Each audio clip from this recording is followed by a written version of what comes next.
We're back. Cool. And maybe we should ask, just before we go live, ask the people watching the restream chat if the levels are balanced. Yeah, that's a good call. How's the audio? Can you hear me and Joshy all right? Can you hear the game audio all right? It's nice to get that out of the way before the race actually starts. I can hear you loud and clear, so. Nice. Yeah, I got you just fine.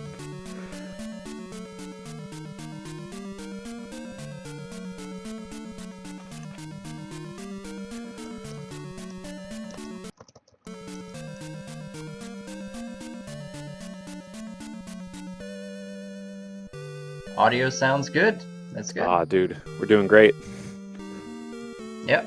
So I'm all set. I think we're just waiting on the racers here. Looks like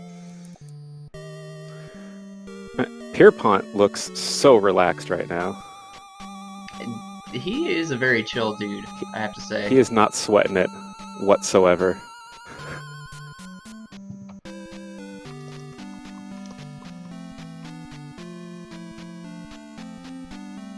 I mean, he's really just one step away from Link laying in a field of grass like Vonkie has on his screen. He's the true Link today.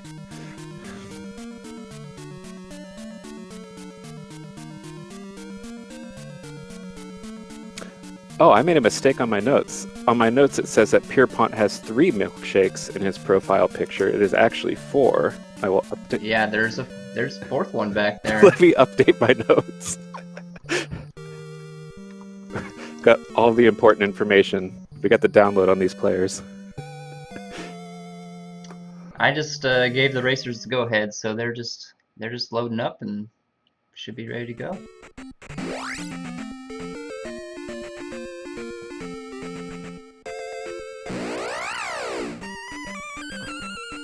Oh, Vonkie, Sure. What are you doing with that music, man? Yeah, what's up with that? It's not quite what I had in mind.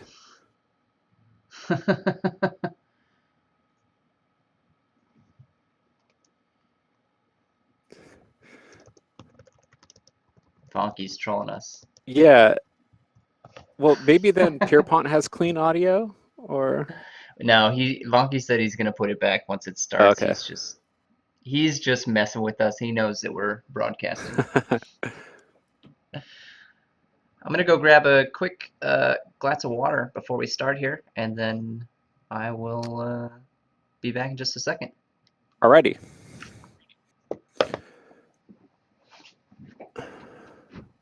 What is up, Restream chat? How you guys doing?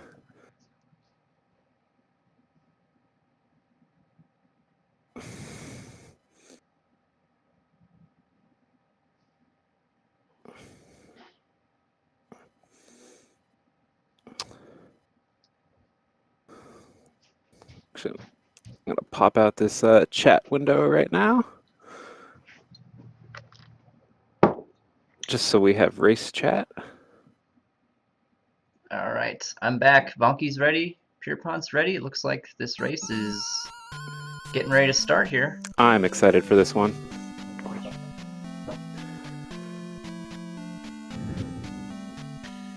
All right, the racers have officially started, so we're just waiting on the stream lag to catch up.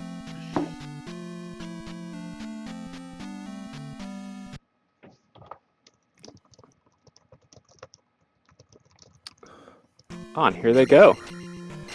So welcome everyone to a Zelda 2 randomizer tournament match between PierpontLempkin and Vonkie. Oh, looks like both of our guys have found a palace right at the beginning. Yeah. If people aren't aware, what the randomizer is a piece of software that takes the assets of the original Zelda 2 Adventure of Link game and shuffles everything around. If you're familiar with the original game, you'll notice that the overworld is quite different. But over here on the Western continent, all of the original locations that were in the game, I think we have 4 towns, 10 items, and 1 attack technique. Those will all still be on this continent, and also Death Mountain. but they will be in different places, and if they held items before, they will likely have different items or spells than they had in the original game. So, yep, so Vonkie is in Palace 2, I believe. yeah, wasting no time. Found the item, but he doesn't have any keys, so he can't get it right now. In fact, keys are one of the big challenges of this randomizer. It does not ensure that you will have enough keys, so a lot of racers will be looking for the fairy spell that they can use to ferry through those key doors, or the magic key, which of course will let you open any key door. Yeah, finding either of those two things will definitely open the game up a whole lot, allowing you to just explore dungeons at your leisure. Actually, palaces, I should say. We saw another palace over there on Pierpont's side. I didn't catch which one it was, though. And Pierpont found Mido, just pop it in there. So that town, just like in the original game, has a spell in it, but it is trapped behind the Water of Life, so you will still need that item to get it. It looks like that town... Oh, go ahead. Go ahead. It looks like Pierpont's doing a little bit more of a conventional strategy of just trying to get the lay of the land. Right at the start of the game, there is 6 items that are basically for free on the Western continent. 3 of them are in caves, 1 on a grass tile, and 1 in the Hammer Cave on Death Mountain. So a nice strategy at the beginning of the game is to just run around like crazy and trying to pick up a few things for free before you get too deeply involved in some of these dungeons. Yeah, that's right. And Vonkie did find a key laying on the ground, so we saw him pick that key up, and he's making a beeline for that item room again in Palace 2. Let's see if this time investment pays off for him. Getting an item right about now after he takes care of this Stalfos. It's the boots. That's pretty good. Oh, wow. Yeah, that is really good. He certainly will be happy to see those boots. Now, it should be noted that unlike the original game, in the randomizer, if you get the boots, you can walk on any water tile that is within the boundaries of the map. Yeah, the boots got a significant upgrade in the randomizer. They're actually really useful, and it adds a whole extra element of challenge to the game. Trying to navigate around some of these water tiles. Like you can see down on Pierpont's screen, the continent is sort of split at the bottom by a large river, which there might be other ways around, but certainly having the boots helps make that not a challenge at all. You don't take encounters when you're on water tiles either, which you'll see probably see the players using to their advantage as well.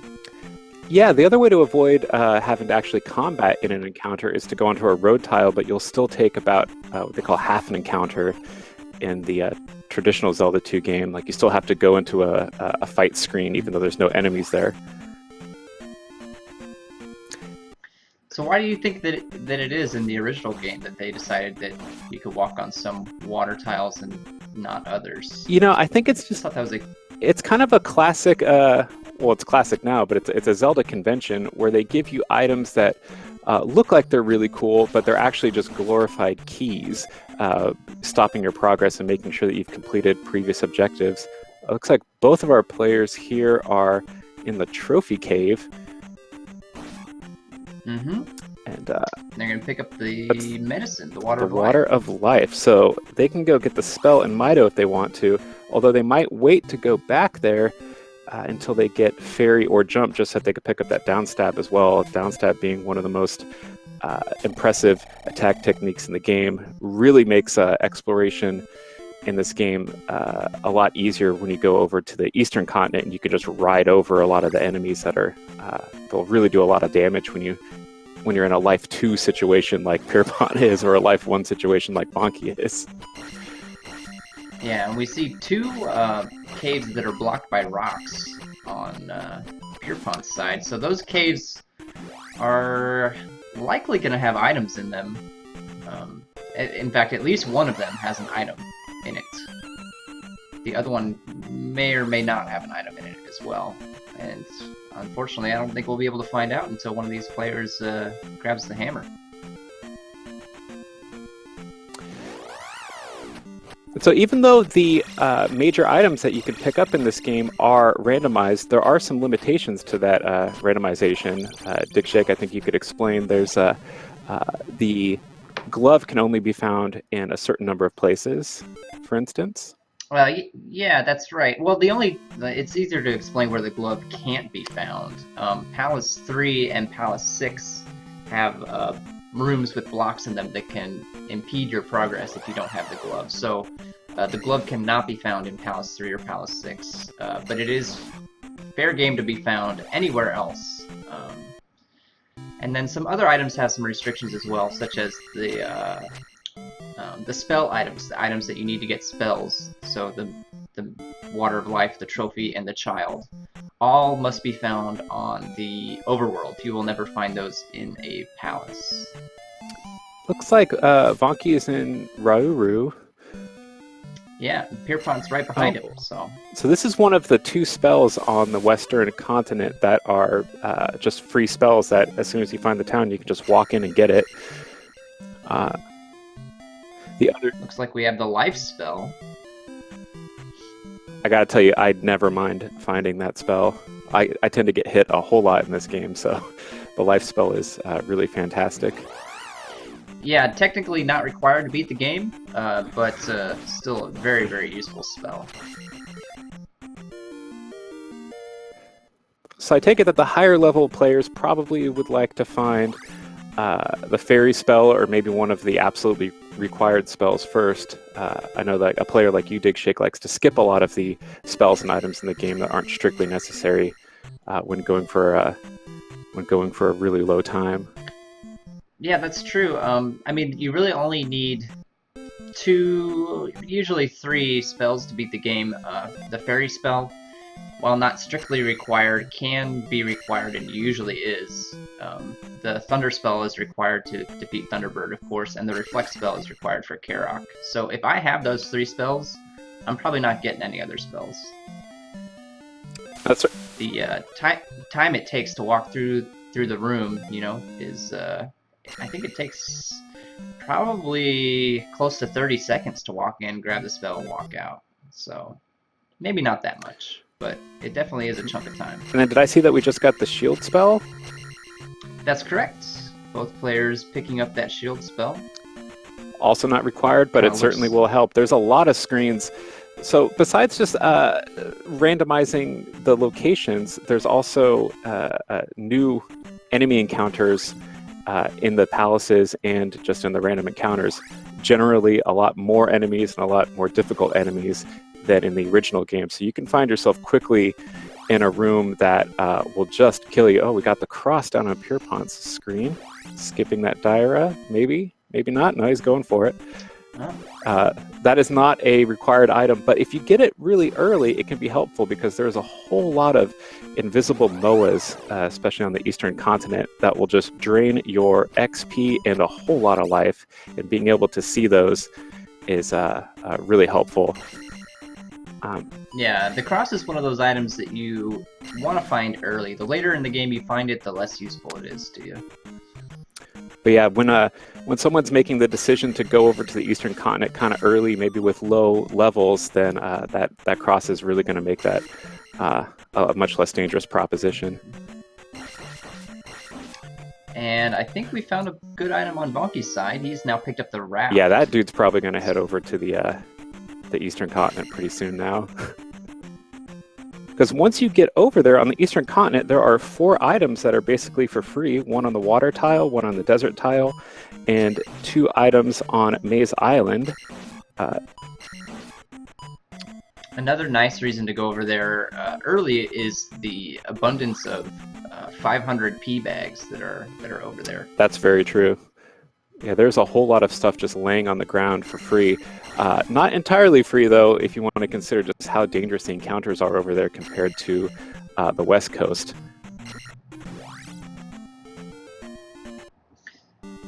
So it looks like Pierpont is in 1, I believe. Yeah, that's in the traditional Zelda 2 game, that's the first crumble bridge that you experience. I remember that being a very memorable thing as a kid. Enjoying trying to make patterns in the bridge as it crumbles away. And he is And taking out he's Horsehead. fighting Horsehead, yeah. So it looks like we might have our first gem placement here very soon.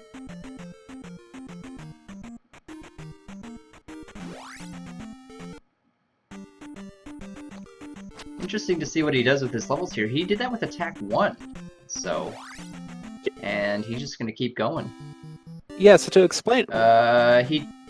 He jumped over the gem. Interesting. Yeah, I think he wants to grab another level to get better use out of that gem. If people don't know, as you take levels in this game, the next experience level that you can take will be the next one that you can afford. You don't have access to just level up whatever you want. You have to hit these thresholds of experience. And the gem at the end of the palace will give you enough XP to gain your next most expensive level. So usually people want to keep their attack level kind of high because those levels are very expensive and just get a whole lot of experience off the gem. Okay, so he was going back in there to get that item. He got a magic jar. Yeah, but probably also to get some experience before placing that gem as well. Yeah, because if he could earn attack 3 and then get past his magic and life thresholds, he'll be able to just grab attack 4 basically for free. And these palaces now have generally a lot more experience than they do in vanilla Zelda 2. Like there's a Mago in there that those things can give you like 500 experience if you're lucky. I wouldn't exactly recommend trying to kill one this early in the game just because it'll take a lot of hits and they're hard to find vulnerable. And he just dips out of that palace. I think he's going to do that gem later. Yeah, I'm a little confused about that. I'm wondering if, I mean, he walked right past the gem. I'm wondering if he thought maybe he placed it, or I don't know what his strategy is here, but yeah, I mean, I know that getting some levels is really important early in the game, but in a randomizer, you can afford to kind of waste a gem or two, honestly. Like, you don't have to get... I mean, these guys are at a high enough level that they could go into Great Palace a little bit under-leveled at the end and probably be okay. In the interest of time, he probably could have just taken a weak gem on that first one and figure that he'll pick up his experience levels later. There's a lot of chances to correct some bad leveling. Yeah, that's right. And Vonkie is going over the Crumble Bridge right now. So I was told that you actually did, you talked to these racers before the match. Did they give any insights about what they were thinking? Pierpont, he was being a little bit elusive. I couldn't pin him down, but yeah, Vonkie was definitely happy to speak to us. If people don't know, Vonkie is a streamer from the Netherlands, born in 1981, so we're the same age, 35. He got into streaming being a Legend of Zelda randomizer player. That's how he found his way onto Twitch. He's currently ranked 15th on the SRL leaderboards for Zelda 2, so he's a fairly strong player. Before this race, he said, "It's a randomizer race. Anything can happen. I can't afford to slack." And in addition to that comment, he said, "Highlander, I will see you in the finals." So he is making a bold prediction about his fortunes in this tournament. Highlander and Vonkie in the finals. I was telling Vonkie that I was hoping to see him in the finals the other day, but we'll see. I mean, he is right. It's randomizer. Anything can happen. Anything can really happen. And some of these early twists and turns in the game can have a profound effect on how the race goes. Like if someone just doesn't see a cave for some reason and it has, let's say the glove or one of these really important items, you could end up wasting a whole lot of time just exploring areas of the game that you don't necessarily need to go.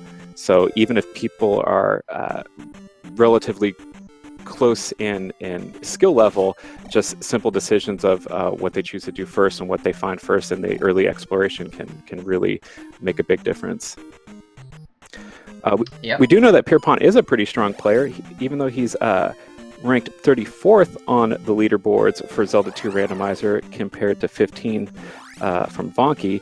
He has a 119.33 in the 100% all keys category of Zelda 2, so he's a very experienced player. He was tied for 17th out of 42 in last year's 100% All Keys tournament, so he is an experienced player. Yeah, Pierpont hasn't done a lot of randomizer races, but he's clearly shown his skill during previous tournaments, and even though he's kind of an enigma, you know, he's a very good video game player, no doubt about that. In terms of his rando skill, though, I haven't seen him play very much, so I'm actually looking forward to watching him play today. Yeah, it'll be interesting to see at the end of this tournament just how far General Zelda 2 skill can carry someone in compensating for a lack of randomizer experience, because it is a different discipline, and I think it's most clearly shown in the early part of the game when you're doing a lot of quick exploration, knowing how to go to places where you have a better chance of finding really important items, because as you pick up a couple of these 6 for free items on the Western continent, your time on that continent is less well spent when you could consider going over to the Eastern continent, where there's just more stuff to find. But there's also the risk, because one of those things that you left on the Western continent could be like the glove, which would be something you really do want to get early on. And look at this, we have Thunder on Pierpont's side, so... That is definitely one of the required spells that is necessary to make Thunderbird, the penultimate boss of the game, vulnerable. And in this case, Thunderbird is required. There's ways that you can play randomizer where if you go to the Great Palace, you can actually find Dark Link first and beat the game without fighting Thunderbird. But in the standard Zelda 2 randomizer tournament settings, you do have to fight Thunderbird in the Great Palace. So, let's see. Both of these players, I think, have pretty much cleared this continent. Vonkie is a couple items behind, I think. A couple spells behind as well. I think we'll see somebody head over to the other side here pretty soon. Yeah, I sure hope so. It's always exciting when someone makes their way over to the Eastern continent. It's a high roller table. One way of putting it. Like, there's a lot of good stuff to find, but there is an extra element of risk, especially if you're at 2-2-2 like Pierpont is, or 3-1-2 like Vonkie is. Like, these are not the levels that the game is expecting you to have when you're encountering, Blue Lizalfos or some of the other crazy enemies on the East Coast. Yeah, Pierpont actually has not found the raft yet, but he has found the all-important fire spell, so... Yeah, everyone enjoys finding that spell. So the raft was in one of the caves. I want to say it was in the Medicine Cave? I believe that's correct. Yeah, if anyone's in the chat, and if you see us missing an item or a spell on the overlay, please do let us know. These things are happening fast and furious, and it is a real challenge to keep up with all of the action. So over on Vonkie's side, he's picked up the Reflect spell, which means we found 2 of the 3 required spells so far. I've not found the Fairy spell yet. Yeah, I really like finding the Reflect spell, because Maze Island is a great place to pick up some important items. There's 2 pits on Maze Island that contain important game items that you just pick up by discovering them. Ooh, the flute! Not necessarily required, but it certainly could be. If people don't know, the flute is an item that you use to move the River Devil, I believe is what they call it in the instruction booklet. Mm-hmm. Yep. That creature can be blocking some of these roads over here on the Eastern continent, and it's not usual that the game requires you to have it, but it could occur. So we see Pierpont actually finding Helmet Head and taking out his second boss. And he jumped did he jump another gem? He did. What is this guy doing? He might be saving all the gems for the end and just gonna cash them in at once. I'm not sure what his plan is here. Yeah, that's one heck of a rainy day he's planning on having. He's gonna go cash in all of his gems at once. I mean, honestly, he was only gonna get 20 XP out of that, so picking up one of these Stalfos is nice just because he'll do better on his investment. Oh, okay, so he still had the item to go in here. He's got the boots now. Yeah. That's really gonna open things up. Vonkie picked up a spell that I missed. Did you catch what that spell was? I didn't. He was in Nibiru, and I was watching Pierpont, and I missed the spell that he got. I was completely invested in Pierpont's XP when that happened. So now this makes a lot of sense that Pierpont's going to go cash in this gem for Palace 2. But since he's going through key doors, like he's just doing random exploration. Maybe he is trying to get attack 3. I think he's grinding a little bit. Yeah, my guess is that he's going to get his attack up to 3 and then use the gem for 4. If he was going to do that, he maybe could have done that in Palace 1 when he had basically the exact same opportunity. And we see that the item in New Kasuto only requires 5 magic containers, so typically in the normal game requires 7. But with the randomizer, it could be anywhere between 5 and 7 containers. Well, I think since they lowered the requirement on it, they also lowered the reward. He's picking up just a 500p bag. There's oftentimes a much more exciting item there. That would have been the candle, but in the tournament setting, the candle is given to the players at the start of the game so that they don't have to go through a bunch of dark caves. I think that is a really nice tournament setting for new players getting into Zelda 2 randomizer races. Yes. Vonkie going down the fireplace to pick up the jump spell. This is something that you could do as soon as you find New Kasuto. It's just a free spell to anyone who decides to explore this room. And we can confirm that he found the fairy spell in Nibiru there. So Vonkie doing very well in the spell department. Yeah, he's stoked. I think he also picked up jump, so he could go back to Mido at any point and get down stab.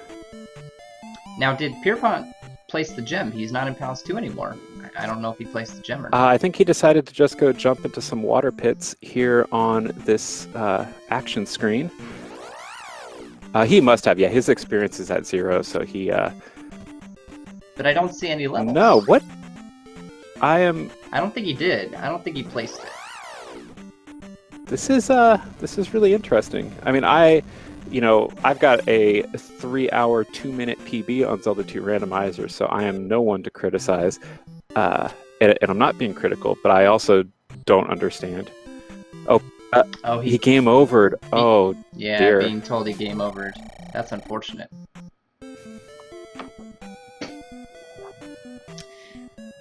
I need to step away for just 1 second. I'll be right back. All right, Dig Shake. That man stepping away is Dig Shake, the gentleman who created the randomizer for us. This is a great way for people who just enjoy Zelda 2 to they can have a casual experience of just playing the game in an all new way, or it's a great challenge for people who are experienced and just want to get more out of it. Oh, he up A'd. Thank you, chat, for the information. He decided to up A. I wonder what his game plan is. Like Dig Shake said, he hasn't done a whole lot of randomizer, so maybe some of the kind of established meta that randomizer has right now, he's not familiar with. So, yeah, Pierpont is discovering that he wants the glove for that palace he went into. We got Vonkie. Oh, it is so nice when you find Maze Island and you've got the boots. There's a whole bunch of what they call fixed encounters here on Maze Island. One of them, Vonkie just discovered. This is one of the free items. It's a pit on Maze Island. It contains an item. What's it going to be? It's a heart container. He was beeping, so that's not too bad. I think at this point he's picked up so many required items and he could afford to pick up a couple heart containers. I know that high-level players aren't super stoked to see heart containers usually, but I usually want at least a couple of them throughout the race. Yeah, but, you want a couple, and I think this is a good time for him to have picked it up because he has already he's already got some good items, so he's not starving. So what you got to do here on Maze Island is just step on every tile that you can find. He's looking for the second pit that has a what they call a large item.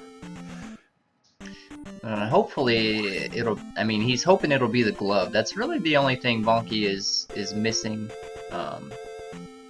That he absolutely needs to beat the game here. Yeah, I think there's technically some ways to get around needing the glove in the palaces, or you could just happen to find, you know, the boss of the palace without needing the glove. But definitely when you get into Great Palace, there's those lattice screens that just have a huge brick structure that you'll need to go through. And there's no way you're getting through Great Palace without finding a couple of those. So I think Pierpont's diving into Death Mountain here. I wonder if he thinks that's where the raft is. The raft has been kind of elusive to him. I'm not even sure I know where the raft... I know what cave it was in, but I don't know where that cave is. Yeah, I don't remember where... I think we agreed it was Medicine Cave is. He has found the Hammer Cave on Death Mountain. Yeah, pretty quickly as well, so that's good for Pierpont. This could be the glove, for example, which would be a very interesting item to find. Yeah, that'd be really cool if he had that, and Vonkie didn't. That will kind of guarantee that Vonkie will at least have to do a little bit more exploration, which could give him a chance to catch up. Because he is, I think it's fair to say that Pierpont's a little bit behind right now, and if Vonkie wastes a whole lot of time not wanting to go into Death Mountain for some reason, and this is the glove, that could be his chance to recover later on. Pierpont finding a second pit on Maze Island. It's a magic jar. I mean, he's only got magic 2, so that could help him get maybe a second cast of fairy. I don't know how much fairy costs right now, but yeah, we're probably going to see him go into Palace 4 next. He's got the reflect spell, so... Yeah, that would be a great decision and never have to come back to this maze again.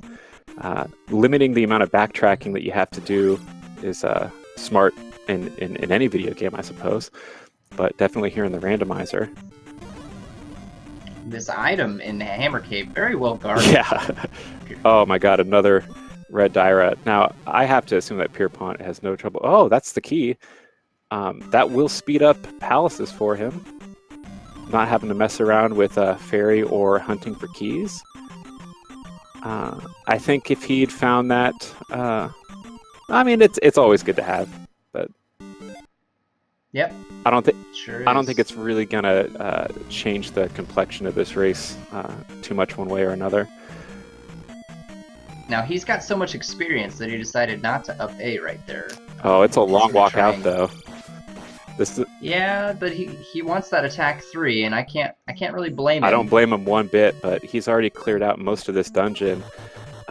He's got to hope that there's a juicy enemy over here on the left. That'll help get him up to where he needs to be. Otherwise, he's gonna have to walk all the way out of here to find some XP. Yeah, that bot ain't gonna do it.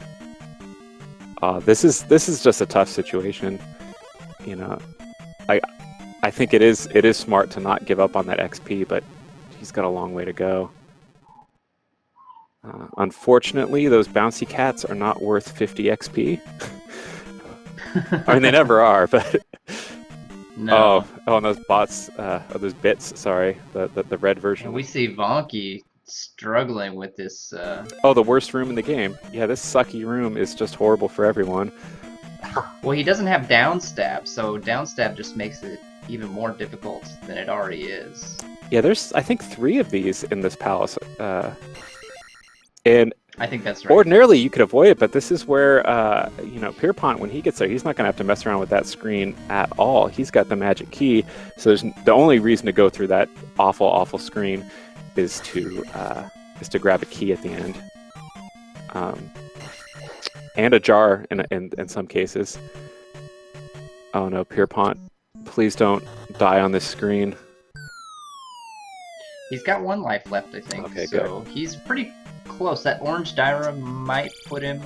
Oh, so close. Sure. Yeah, I can't tell if this is a the face on Pierpont's screen here. Oh, there we go. And there he gets his attack level. There we go. Yeah, so I suspect we'll see him up a... There he goes. And, what's Pierpont's next move? I mean, hopefully... He's got those 2 gems that he could place. He needs the raft. He really needs that raft. He really needs that raft. I mean, that is absolutely inhibiting his progress. Oh, and he just makes a bad jump on this screen. Happens to all of us. And it's no easier when your attention is being diverted, dealing with these these rocks and these birds. This is already a bummer screen, and just made so much worse when the randomizer decides to put enemies coming from all directions. I think having the birds on that screen is probably my least favorite. Yeah, it's just, and then adding insult to injury, they drain XP from you. It's not tons. I think they only drain 10, but it's no fun. And he's heading back into... Is that Palace 3? That's Palace 3. I believe. That's what it looks like to me now that he's headed down the elevator. He doesn't have the glove, so we'll see how well this works out for him. Meanwhile, Vonkie has found Karok. Yeah, Karok is a boss that is only vulnerable to its own magical attack, which is why you have to come in here with the Reflect spell, and why the Reflect spell is required in Zelda 2 Randomizer. It was very fortunate that by the time he found Maze Island, he had this spell so that he doesn't have to re-explore this at all. Hey, we got the hammer. Okay, so this is good, because even though the raft is not blocked by a rock, Pierpont will think that it is, and this will get him to go into a whole bunch of caves. Hopefully he's going to go cave hunting, maybe find something else useful along the way that is hammer blocked, and just stumble upon that raft that he needs so badly. But at least he's thinking cave now, and that's the right thought. Yeah, there are 2 caves over there that are hammer blocked, so he could... the glove could be in there for all we know.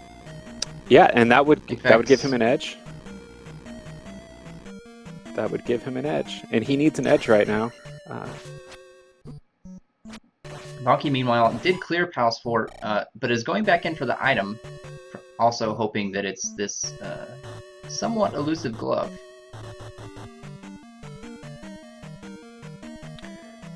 Yeah, really interesting color on Vonkie's screen for this this dungeon. This is the Banana Laffy Taffy dungeon.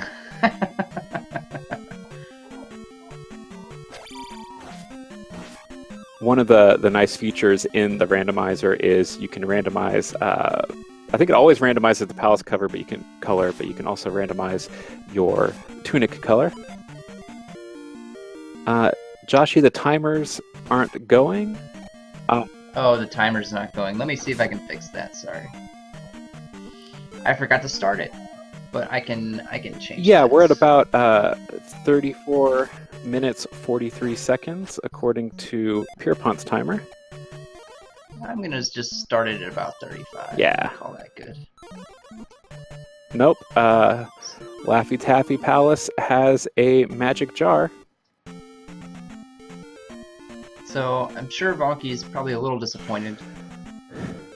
Yeah. By that. So it's interesting.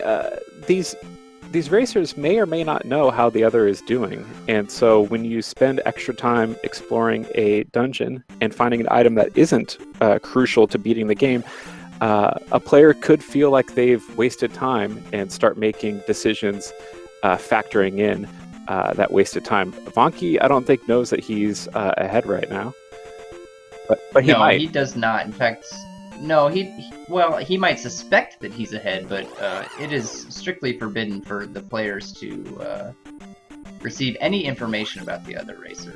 Oh yeah, because this isn't like normal Zelda 2 where you know where everything is and you're both Yeah. following the same plan. So actually, yeah, that makes a lot of sense.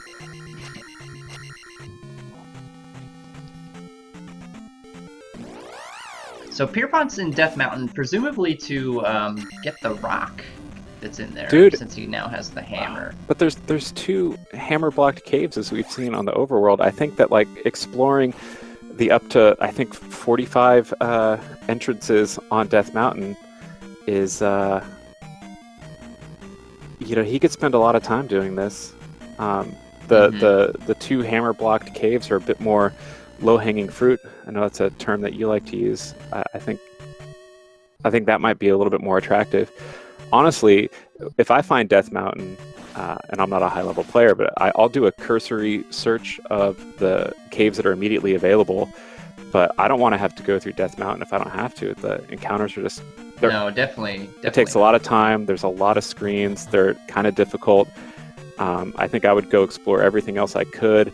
Maybe get attack 10 or something and come back when it's just a lot easier to deal with it and you can go through them a bit more quickly. But otherwise, you're just going to be running into Dyras left and right, hits. It's just difficult for only two items. Vonkie making short work of Helmet Head on his side. Deciding to go back and do some grinding so he can hopefully get attack 6 out of this. We see Pierpont going back into 1, or is that 2? Presumably to... No, I think that is It's 1. Presumably to 1. place the gem. So he was saving up those gems. All right. It appears.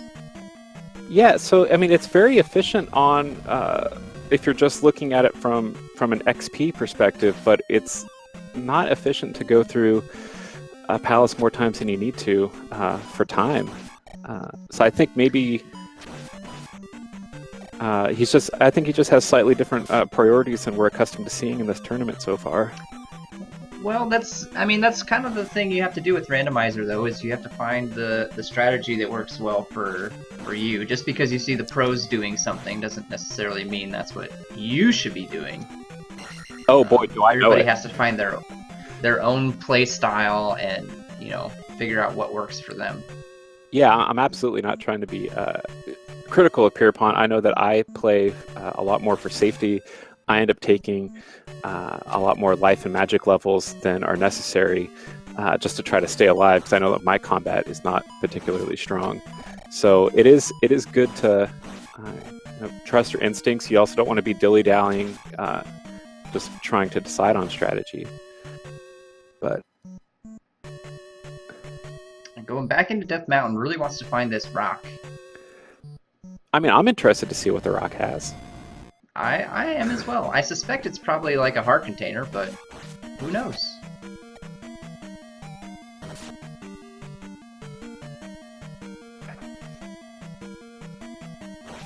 In terms of item locations, I think, let's see, we haven't seen what's in 5 or 6. We also have not seen what's in the spell-blocked item in New Kasuto. We have not yet seen. And I don't believe we've seen the water tile yet either. No, we haven't.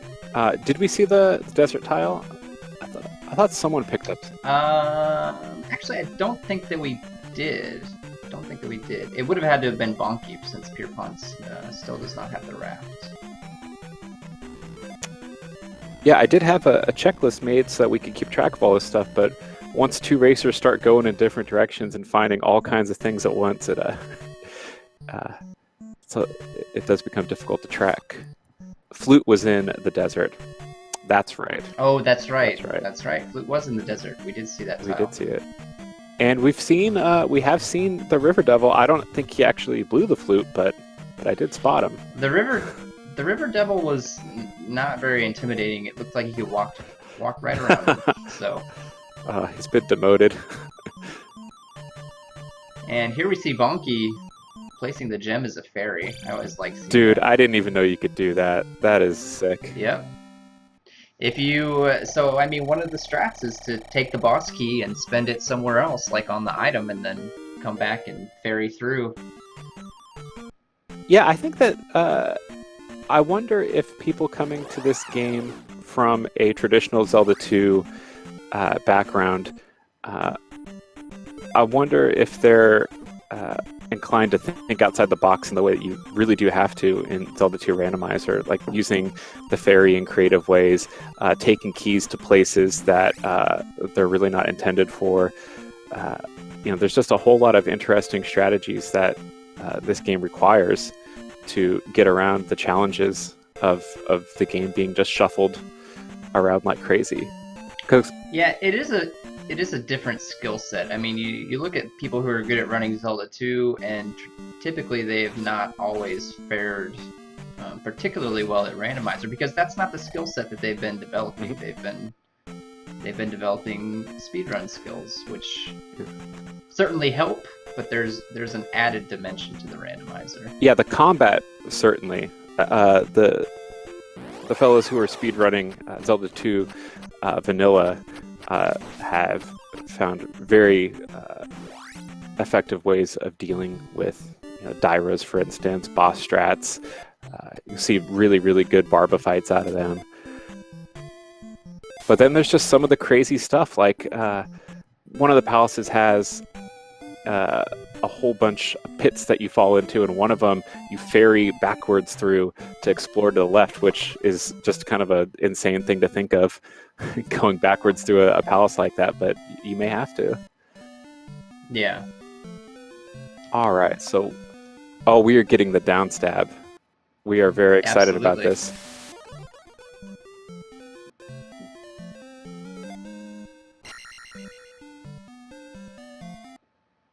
So the down stab is really, it's as simple as pressing down, but it besides having a major effectiveness in combat, just staying safe and being able to move through some of these screens a lot faster is what's really going to be a benefit, I think, in a randomizer race.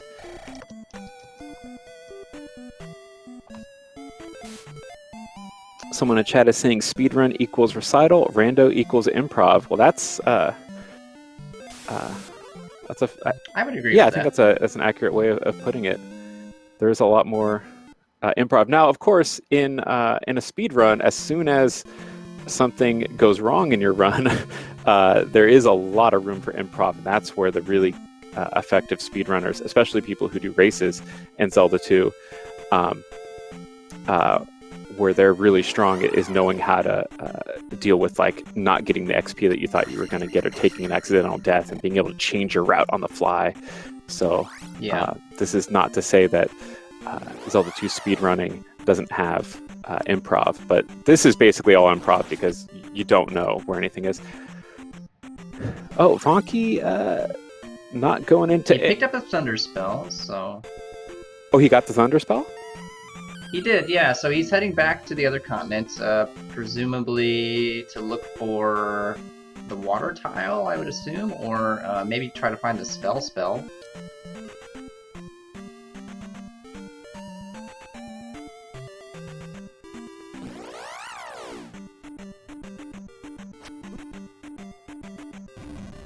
There's a comment that two of my favorite things you did, Dig Shake, was speed up the text and eliminate the room in between the spell and sword technique gets. Oh, here's that water tile. What does this have for us? Yeah.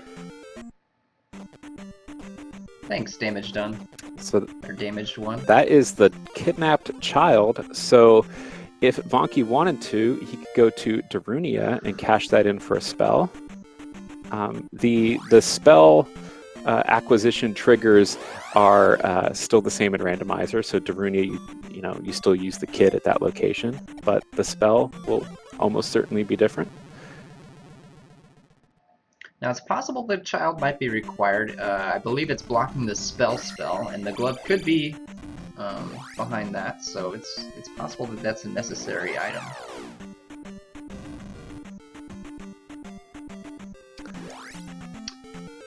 I'm starting to feel a little bad for Pierpont over here. Really needs to find that raft. Yeah, and he is unfortunately just in the wrong place. Now this happens to me all the time.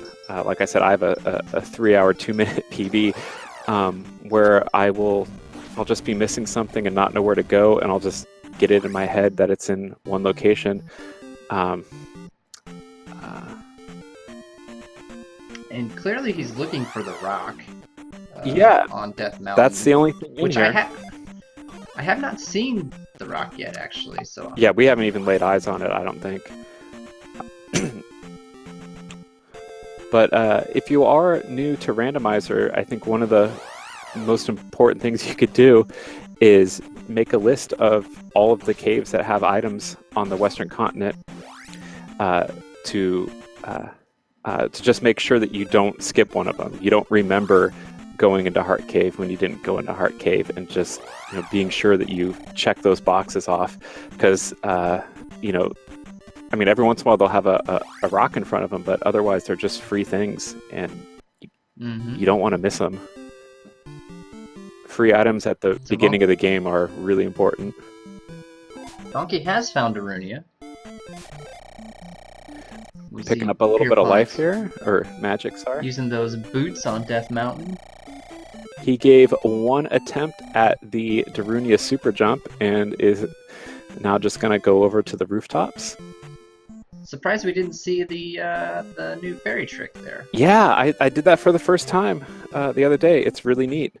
All you got to do is crouch when you're casting fairy, and that will let you fairy into this chimney, which you ordinarily couldn't do. Very cool. DFTG, does that mean don't forget the glove? I'm sorry, I'm not familiar with the acronyms for Zelda 2 Randomizer. It's actually a bit more vulgar than that. Probably something we can't say on air. But well, let's say it's don't forget the glove. That's a good acronym for it. That's the best one I think I've heard.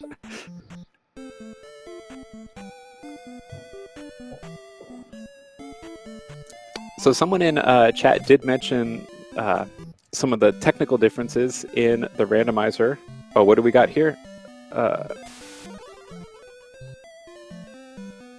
Yeah, I think we knew that was spell just by process of elimination. But what what someone did comment on was that the text has been sped up. That's a recent addition to the randomizer. The randomizer is actually being updated all the time, even in this tournament. There was a bug found early on that, I'm sorry to bring up a sore subject, Dig Shake. But, no, it happens. It's part of the development. So there's bug fixes and new features being added all the time. One of the first things I think that you did was eliminate that rather pointless room that you walk through when you go in to pick up a spell in a town. And then speeding up the text was a big one. Mm-hmm. Some people use a feature that is available in Randomizer where you don't have to re-menu to use a spell twice. That's an interesting feature. Yeah, I use that a lot. All right, so we are back in New Kasuto.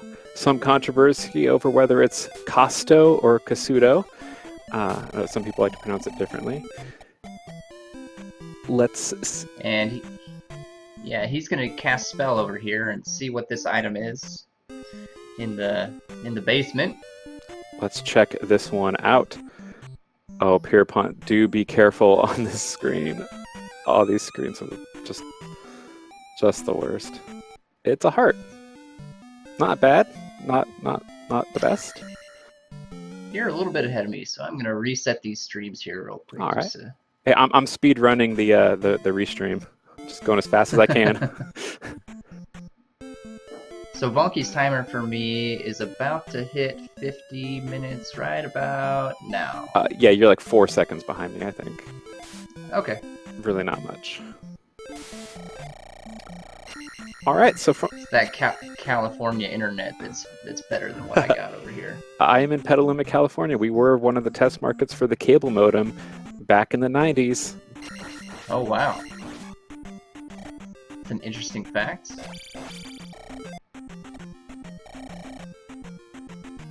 So Vonkie found, let's see, where could the glove be? We're really running out of places. I think Palace 5 is actually a very good candidate for the glove right about now. Oh, Pierpont's putting a gem in. Look at that. Okay. having a sip of tea. He's So gem-wise, he's only two back, or one back rather. He's only one gem behind. It's the item game that's hurting Pierpont right now. He needs that raft desperately. It's also the exploration game. I mean, he has yet to get onto the eastern continent, and it's a big place. There's a lot of stuff to do. If I'm Pierpont, I'm just diving in any cave that I see, even if I think I've already been in there. You just got to double check and make sure, because at this point, you got to feel like you missed one. Oh, poor guy. He's back in Death Mountain. I saw him go into a cave, and I was really happy for him that he had decided to just go into the random caves, but instead he is back in Death Mountain. Yeah, it would be nice if he could find the rock in here so that he would just. So he would stop coming in here. Yeah. And yeah, not being critical. I mean, I have done this exact thing. Oh, I've done it as well. It's really frustrating.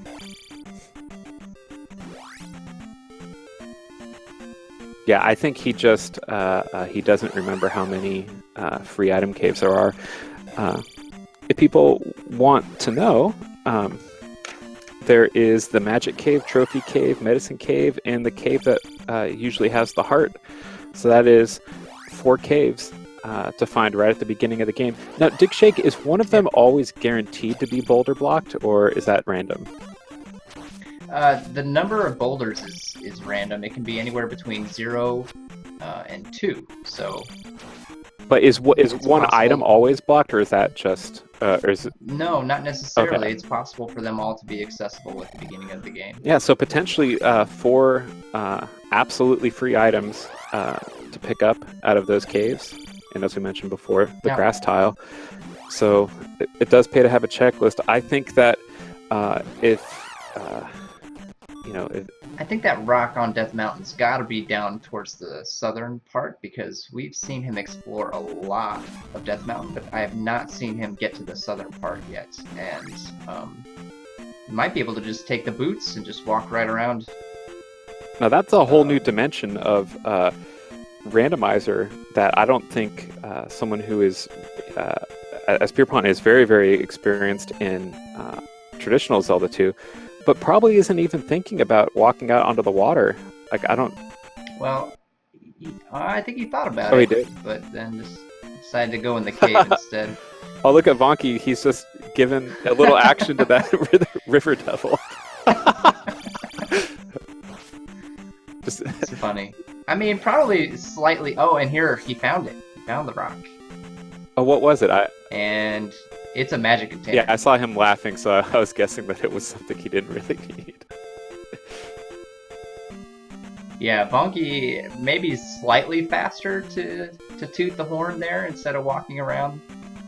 Nah, I think that he just wanted to give the guy a little bit of work. You know, he knew that he must be feeling bad. Everyone's just detouring around him. But I'll blow the flute for you, buddy. What a good guy. All right, Pierpont. Let's go into some Probably caves. Looking for 5 on Vonkie's side. That's what I assume he would be doing, is looking for Palace 5. There's really not much else for Vonkie to do at this stage of the game besides that's not dig into Palace 5. So this cave can either have a point bag or a 1-up.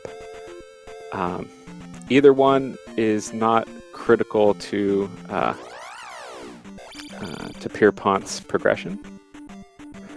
But he's only at 522, so I mean he would be perfectly safe taking maybe life 3 and still having no trouble getting a big XP bonus on his next gem.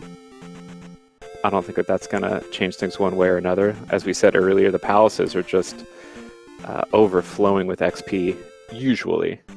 All right, so here is Magic Cave, right? Yes, that is the cave that usually contains a jar. I expect a heart container, but... It is a heart container. Which has to frustrate Pierpont even more. He's explored nearly everything on this continent except for the one cave that has the item that he needs. Yeah, which is the raft. I'm worried that he's going to go knock on Bagoo's door and ask him if he's seen the raft. At this point, he's just he's not finding what he needs. On Vonkie's side, I don't think he has found either Palace 5 or Palace 6, and he's probably going to have to start thinking about diving in some caves here. Yeah, so that's if you're on the Eastern Continent and you have the boots, you've done a lot of exploration and still aren't finding what you're looking for, it could be that one of these connection tunnels is going to lead you to an otherwise unexplorable part of the continent. It's kind of around the last thing I think that you would do. You would really want to just now, walk which around. Palace is this? This is 6, so that's not the one that he wants to do right now. That's appropriate. Barba is in the Fuchsia Palace. There's 5 right there, right next door. Yeah, we were just in the Palace District over here. A very bloody red color palette. And how about this? Vonkie, he is going to need to pick up some keys. He has the fairy spell, but not... Oh, he could probably cast it a couple times with that. I haven't done the math on it, but...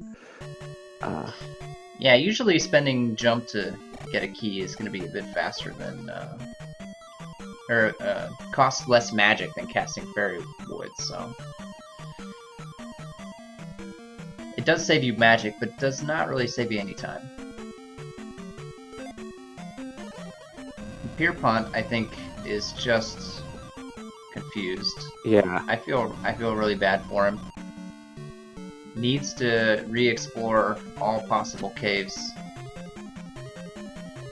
Yeah, well, he does seem to be doing that now. I mean, he's a smart guy. He knows that there's only so many places that can hold an item. I think it'll be a mixture of relief and frustration when he does find it. He seems to be doing all right. He's got a little bit of a grin. I think that there's a point in a randomizer where you're frustrated at first, but then after a while, you sort of just relax and realize that you're having a tough time, but it's all okay. Well, it's a learning experience. I mean, the learning curve here is pretty long for this game, I think. Mm-hmm. Well, it's it's not like you can just watch the record speed run and follow the route. It's hey, what's this? Look at this cave. That's not the right cave, but he's considering going through it. I think was that the end of Fairy Cave, or that's Jump Cave right there. Yeah. So we see Vonkie usually choosing to go left in Palace 5, and that's actually an important decision.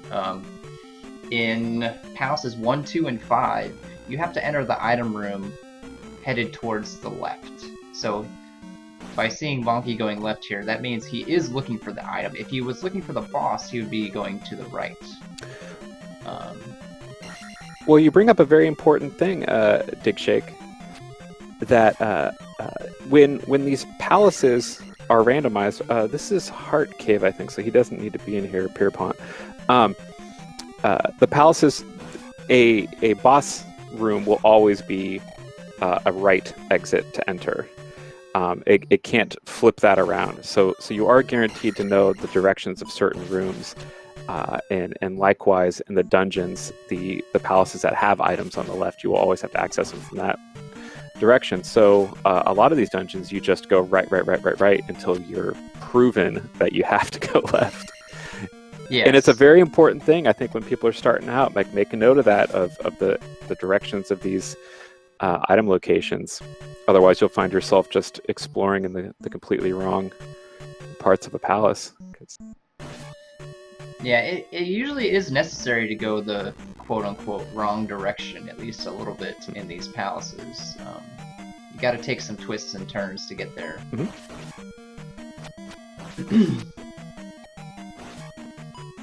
Oh no, he needs to go through the jump cave. J-Lo is saying that that's how Vonkie got to the raft cave. Is that true? Oh wow. Interesting. Yeah. I had thought we'd seen the other side of Jump Cave just kind of freely accessible, but it's been so long. That would have happened nearly an hour ago, so I don't know. Well, I think eventually he's gonna come to that conclusion and just start taking connections. There's only two.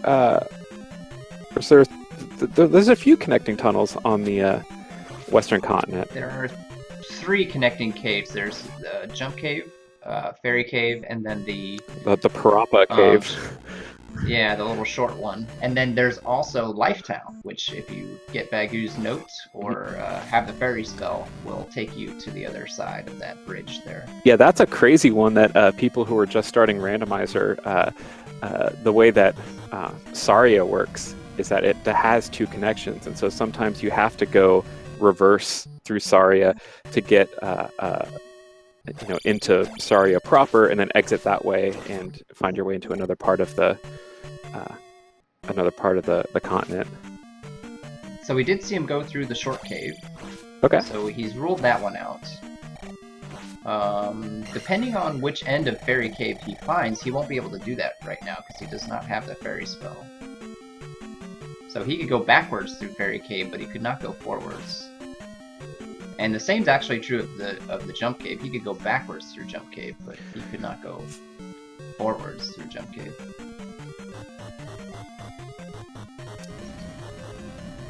So we are kind of wrapped up in the drama of Pierpont over on the western continent. Checking out. Oh, there's Baku. I think we'll talk to him just cause. Bagu always likes company.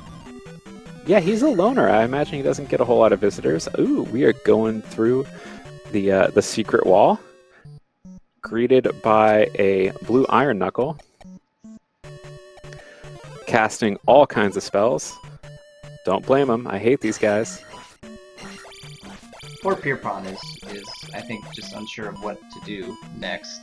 Decides to up A. I think that this is just a general lack of randomizer experience. Some of the things that might be obvious to people who have run this a whole lot it's just not being quite so obvious. Oh, and look, he goes directly there. The cave was actually very close to start. Oh no! He just got to be kicking himself for that one, but that's unfortunately just part of randomizer. Boy, anyone who's played this randomizer more than a couple times has been through this exact experience of missing something simple at the beginning. He's got to be relieved and a little frustrated, but hey, now he's stoked because there's so much opened up for him right now. He gets to see some new things. He's cutting straight through the water, doesn't care, going across a bridge the wrong way. He's not waiting for anything. He is taking that boat. So Vonkie, meanwhile, is searching high and low for this item in Palace 5, really hoping that it's the glove. I think very good chance that it is the glove at this point. In fact,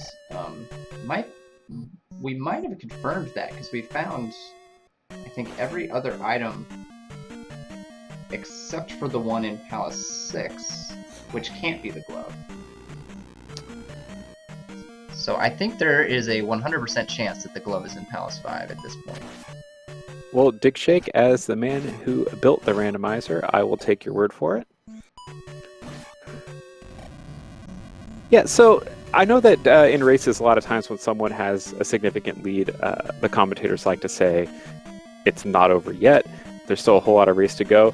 Randomizer, that is perfectly true. If Pierpont was to just make a lot of really lucky choices in exploration of palaces, there's a lot of time to pick up. There is that glove. He does have... Yep. He does have the magic key, which is in his favor, so... Yeah, so he will not have to go through some of those torture screens to pick up keys in Karok's palace. That's really nice.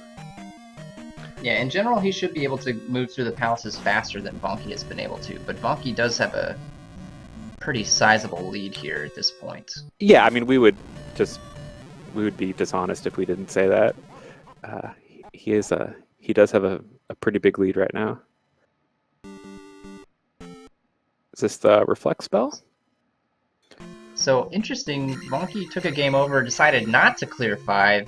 He has the glove, so I assume he's probably heading to Palace 3 to finish that one off. Might want to boost his attack a little bit more before going in to fight Guma. Yeah, that's never a bad idea. Guma, that dude can hit like 2 trucks. Oh, yeah. He doesn't just hit like a truck. He hits like multiples. And I believe I watched you, Dig Shake, fighting Guma earlier this week, and he was absolutely one-shotting you. You did go in there with pretty low life containers and life level, but I think I might have been life 3, so yeah. Literally Not smacking you advised. across the screen. And he can do it. So I don't blame anyone for wanting to level up a bit, so that fight's just a little bit more safe. And we see Pierpont going into 5, which is actually, you know, kind of a good move on his part. I don't think most runners would dive into 5 like this at this stage, but he might figure that he's behind, and he kind of needs to throw a Hail Mary if he's going to get back in this thing. Mm-hmm. Yeah, I wonder if he feels that he has the luxury at all to be choosy about where he goes. He might just take things as he finds them. Uh-oh. So that screen is going to require a fairy. Yep. He did pick up Reflect, which I actually missed. Let me mark that. There is... But the lack of fairy spell is actually going to help him pretty significantly here, because this is going to take him directly to the glove. Oh, that's really interesting. Yeah, he's going to be forced to find that item right away. How about that? And so now, really, once he does find that fairy spell, he's set. So all that time that Vonkie spent searching for the glove, Pierpont does not need to do that. Yeah, dude, he was in this palace for quite a while. And he's still going to come back here, Vonkie is. So this is pretty, well, I guess Pierpont's also going to have to come back in here to beat the boss. It's an interesting turn of events. Yeah. I think Vonkie is still in the lead, but Pierpont definitely cutting into that lead with such a quick glove find. Mm-hmm. So. And we're in Purple Palace on Pierpont's screen. Not sure which one this is precisely. That's still What is? That's Palace 5. Okay. Or no, that's Palace 6. I'm sorry. Yeah, Palace 5 is red in this one, I believe.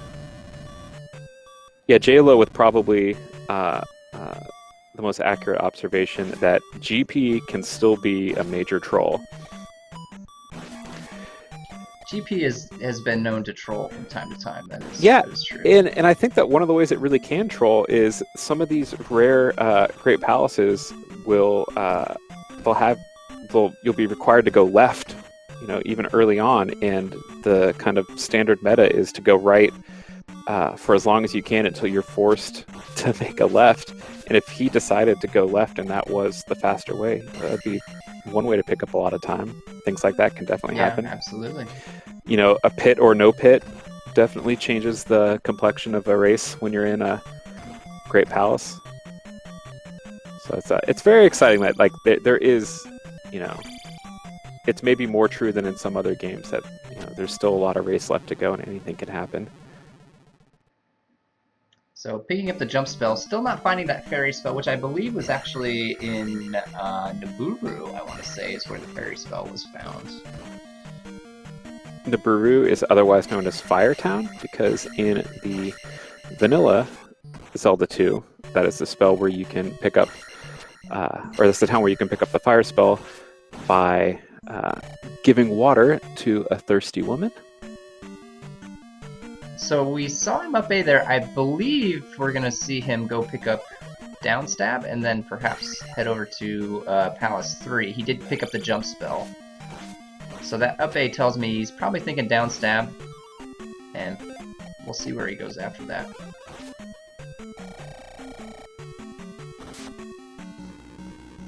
I have not seen Pierpont taking notes. I think he might be doing this all from memory.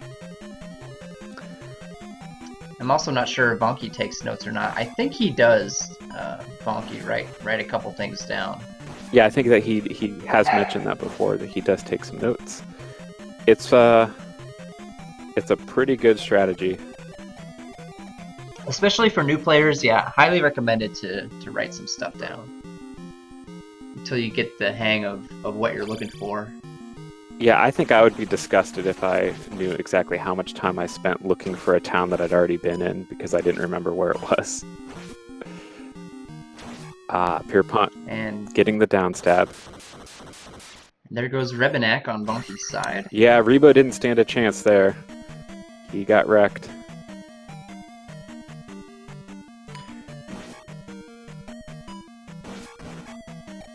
So item and spell-wise, these players are about even. The main advantage right now is the palace advantage that Vonkie has. Nearly 2 palaces ahead of Pierpont at this point.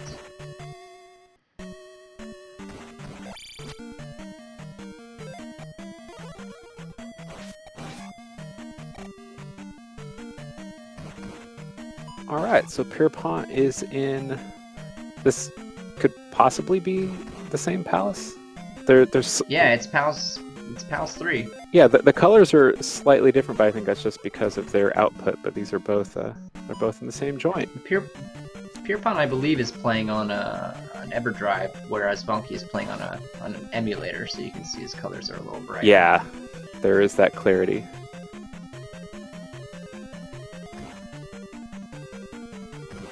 So, I mean, I think the situation for Pierpont has improved significantly. Oh, absolutely. Finding that glove quickly actually did a... I know I said it before, but really can't understate how much time that gained him on Vonkie.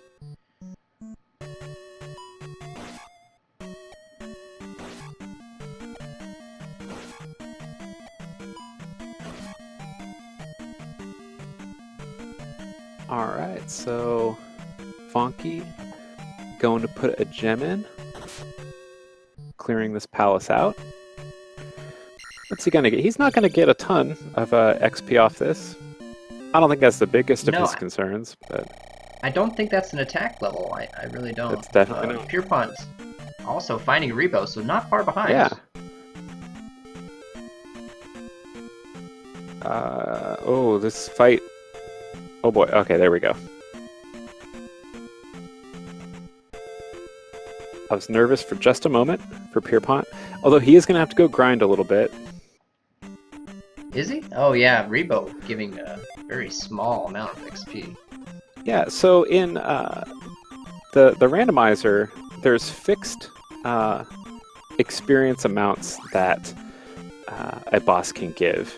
And their experience that they give is randomized to deliver up or down 2 levels of experience.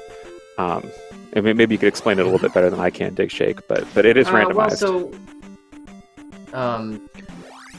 So the way it works is you can imagine all the experience amounts that could possibly be given, put them in order, so sort them from smallest to largest, and then in the case of Rebenak, which we just saw, typically gives 300 experience in the normal game.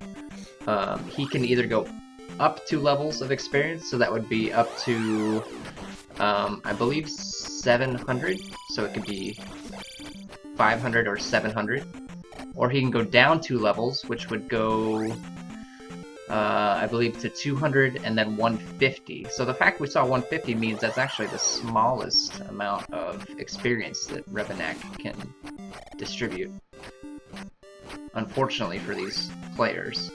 Yeah, absolutely. I mean, as someone who's trying to come from behind, having to go grind out a little bit is not what Pierpont wanted.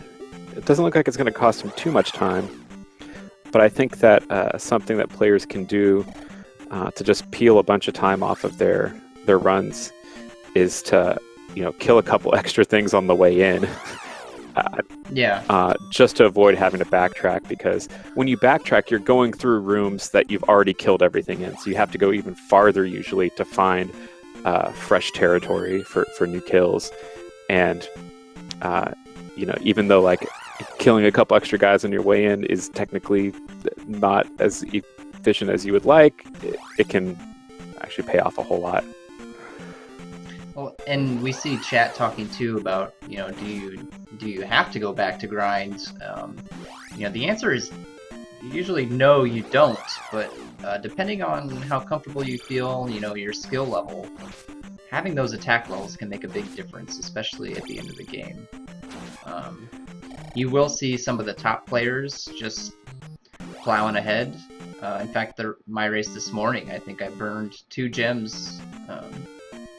Wasn't happy about it, but it's a decision to make. You either need to spend the time to grind up, or you just say, I'm gonna do it without those levels. Yeah, and as we mentioned earlier, there is a little bit of wiggle room in the experience to kind of waste, quote-unquote, waste a gem or two and still have acceptable levels going in. It's not really like vanilla Zelda 2 where you really want Magic 8 because you need to be able to cast all your spells. The spell cost is actually randomized a bit, so chances are your spells will be a little bit cheaper than usual, so that you could actually get away with a little bit less magic level, or you know, you just play this game a whole lot and you can make do. I've seen all kinds of crazy experience level or leveling schemes going into Great Palace. John Bloody Thumbs seems to always go into Great Palace with Attack 5, which seems a little low to me, but he makes it work. So it's just whatever your comfort level is. You can save a lot of time by not optimizing your gems, and then just making up for it in other ways. The big thing with attack is really the bosses. So Thunderbird and to some extent Barba as well, because they're the ones who are going to take, you know, a lot of hits to kill, and if you have higher attack, they're going to go down faster. You're usually not killing a ton of enemies in the Great Palace. You only really kill stuff if they're in your way. Otherwise, you just try and get the heck out of there. So, if you're comfortable killing Thunderbird on Attack 5, then you can go with Attack 5. Yeah, the interesting thing is that the other place where attack levels would really matter is just killing stuff in palaces. But if you're doing Attack 5, you barely have to kill anything anyway because you're not optimizing your gems to begin with. So you don't necessarily need all that attack anyway. Yeah, that's right. I mean, you'll see runners prioritize different things based on what they're seeing around them. So, you know, if you have 7 magic containers and Thunder only costs 63, like we see on Vonkie's screen, you may not see him take anything higher than Magic for it. It might just not be necessary for him to do so, and then he can use that experience to pump up his life or his attack levels instead. Or if you see that Lizalfos are handing out, you know, 300 experience apiece on the overworlds, then maybe you figure that you can always just grind on those for a while to make up for any lost experience from the gems and the palaces.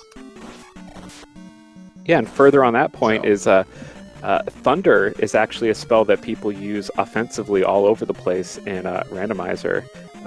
I've always thought of that spell as being basically a glorified key, really only needing it to make Thunderbird vulnerable.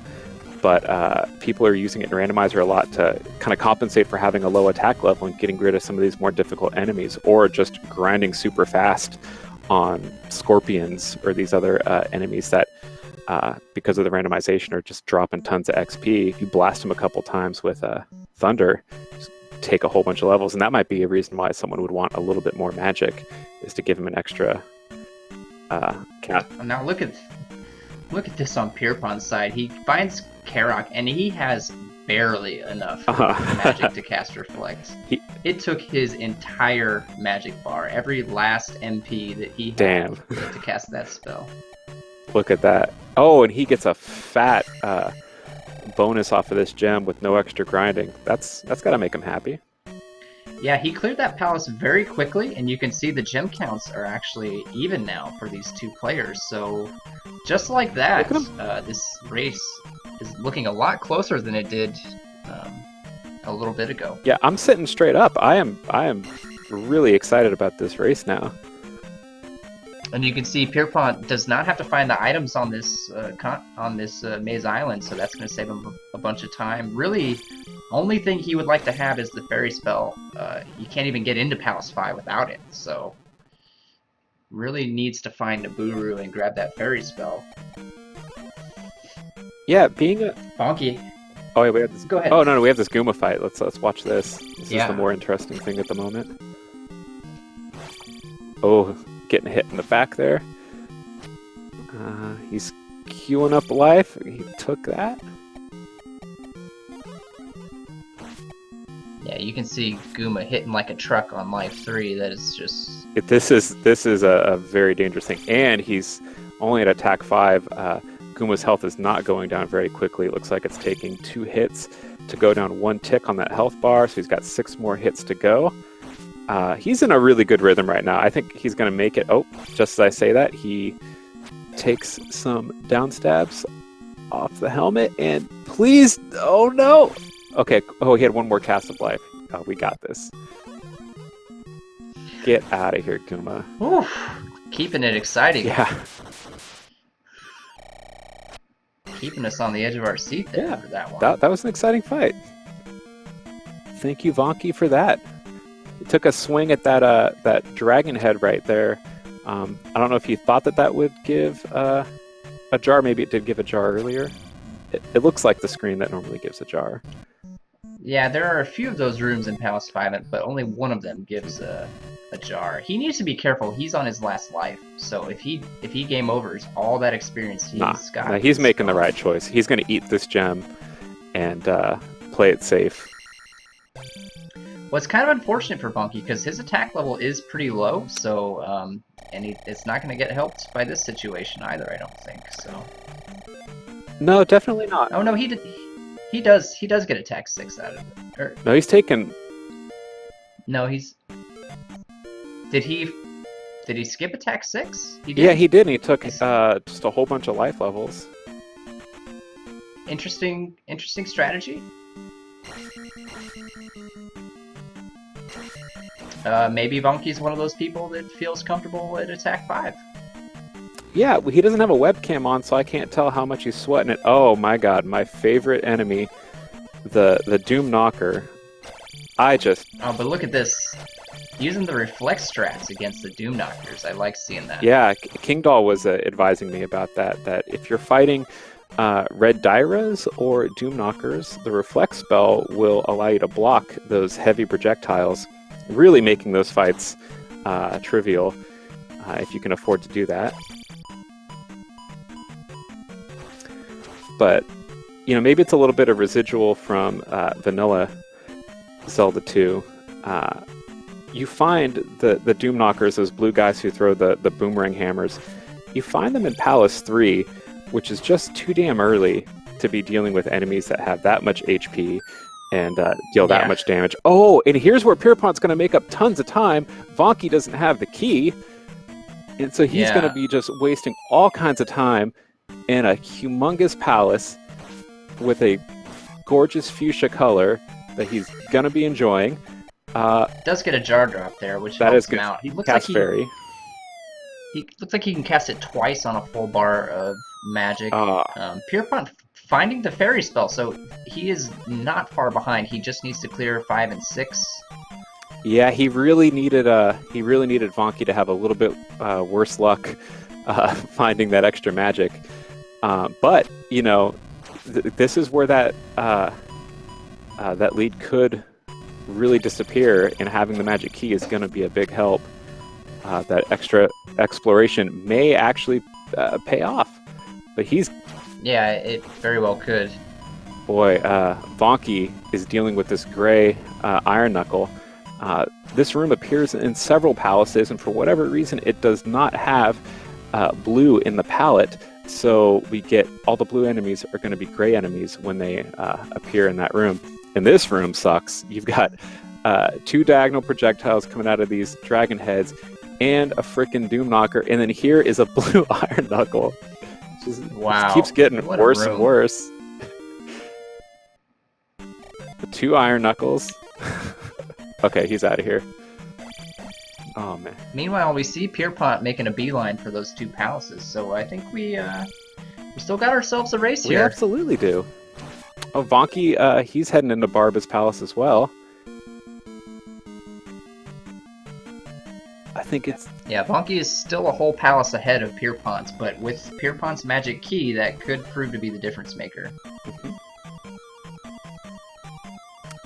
Deciding not to go reflecting on that crazy room to the left, Pierpont just going to the right.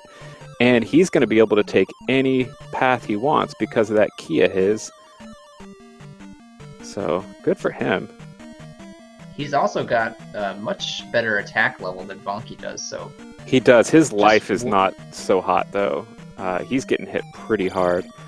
I think King Doll would have chastised him for not going for that jar and maybe getting his life back before... Oh, yeah. These rebos are going to be tough. King Doll, of course, is a randomizer player who knows absolutely every single jar location in every palace. It's incredible. He saves a lot of time from not dying by just knowing where to refill his resources. Now, Pierpont's found the item room, and he's deciding to go for it. I myself probably would have skipped this item, since at this stage, you've got everything you need to beat the game. But probably a heart container, most likely, or maybe a magic container. Yeah, I mean, Life 3, that could be worse. You know, But, I mean, we are nearing the end of the race, so each one of these decisions is going to mean a little bit more in this context. Is King Doll really that good? John asks. Well, I mean, we could check the SRL rankings. I think that knowledge... He's a very good racer, and I think... He's the number 13 seed in the tournament, so yeah, he's definitely good. Yeah. And that knowledge just... It's free, you know? It is a free advantage in every single race he has. You know, it could save a game over, it could save a life. You know, it's like having an extra 1-up if you know where a red jar is and the other person doesn't. Like, what is that worth? I expect to see King Doll go far in this tournament. Oh, absolutely.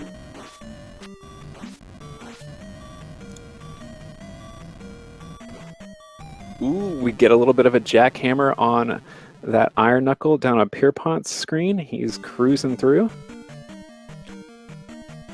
Vonkie going for those keys and dying. Yeah, this is Pierpont's chance.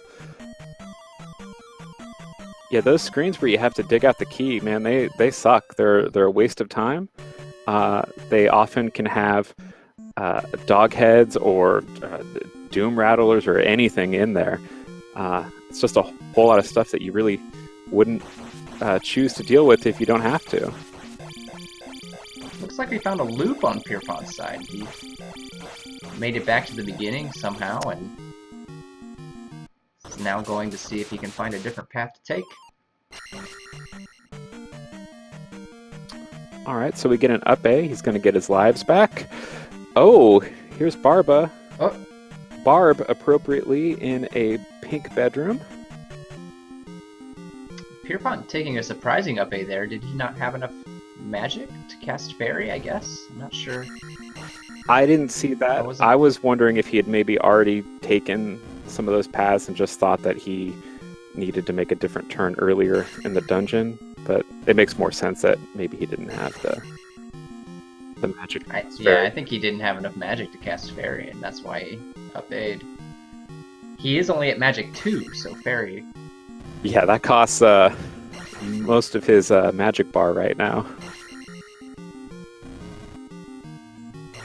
So that's you know, that is a balancing factor in this. He has the advantage of not having to look for keys, but Life 3 Magic 2 versus Life 6 Magic 5 just makes his durability in these dungeons a lot less guaranteed.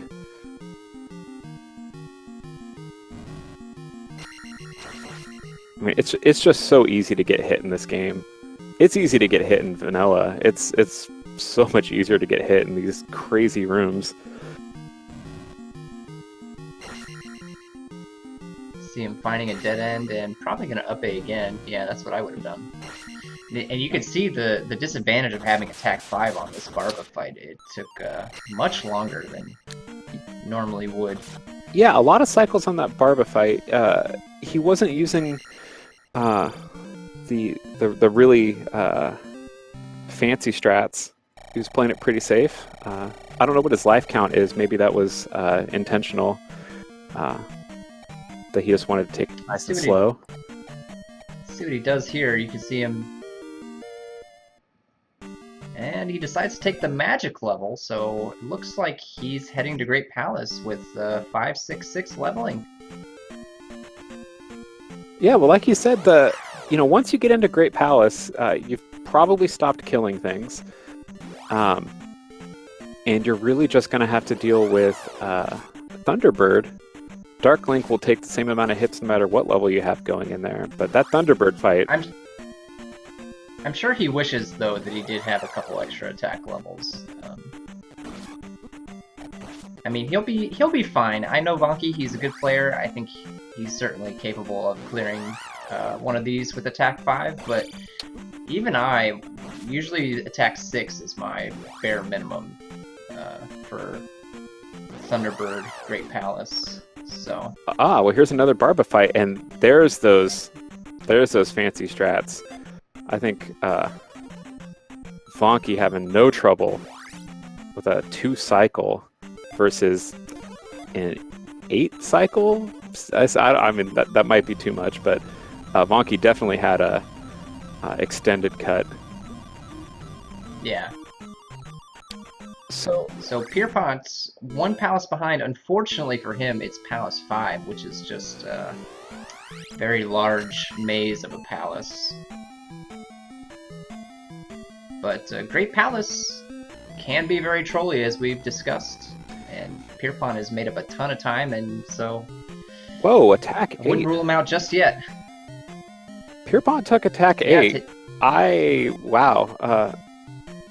And look at this Thunderbird right away. Yeah, very early Thunderbird. Which, if you have a low attack level, that's actually what you want. Absolutely, because if you die, you come right back in.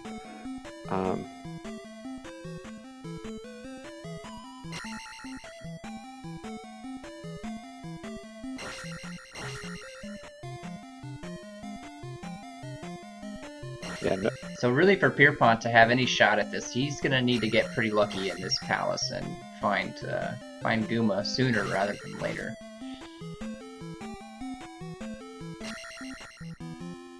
It's really a shame because Pierpont has definitely showed a very high skill level at this game. It was just that raft that cost him so much time. Yeah, that's really unfortunate. I think that this is still, in the fullness of time, going to be considered a pretty close race. I don't think it's going to take Pierpont too long to get through this dungeon and then go through Great Palace. And obviously, it's not over yet, but it would have really been a fierce battle if he had not spent so much time looking for that raft. You can just see how many hits it's taking Vonkie to... Yeah, has not gotten hit yet, though, unless he casts life, but it looks like he really... Yeah, doing a fantastic job. Yeah.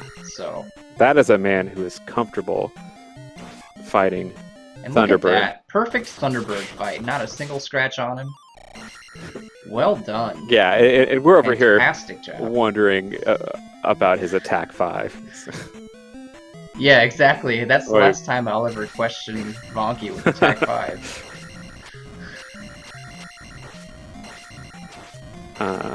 Deciding to fight this spicy chicken? I can already hear Vonkie giving me some crap about that after the race, actually. Well, hey, the best way to shut someone up is just prove them wrong.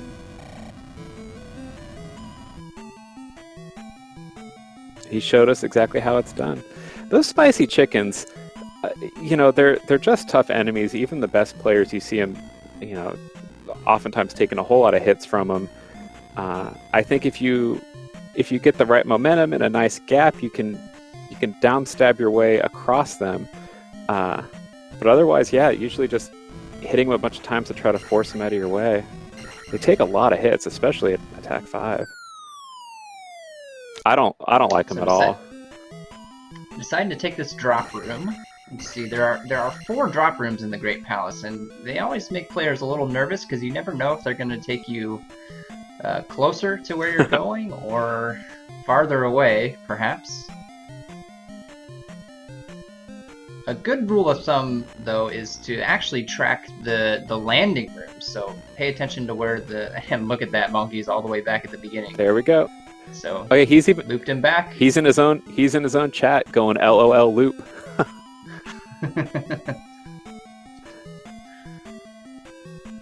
Yep. That's a nice sassy thing to do in the middle of a race. Yeah, Pierpont has not been chiming in on his chat. Pierpont's not a super chatty guy from No. what I've seen. But... Yeah, I asked him for some comments earlier, and he didn't seem interested. That's okay. He lets his gameplay do the talking. Yeah, and like really, there's it looks like he's way far behind, and maybe you could just on paper that would look like there's a much larger skill gap, but he's showing great gameplay, and it was really just some planning. Oh, I think if he had found that raft early on, that this would be a much closer race, and maybe even in the lead. Yeah, the amount of time that he made up once he got on the Eastern Continent, like he could have easily been ahead. But as Vonkie said earlier, it's a randomizer race. Anything can happen, and these things definitely happen.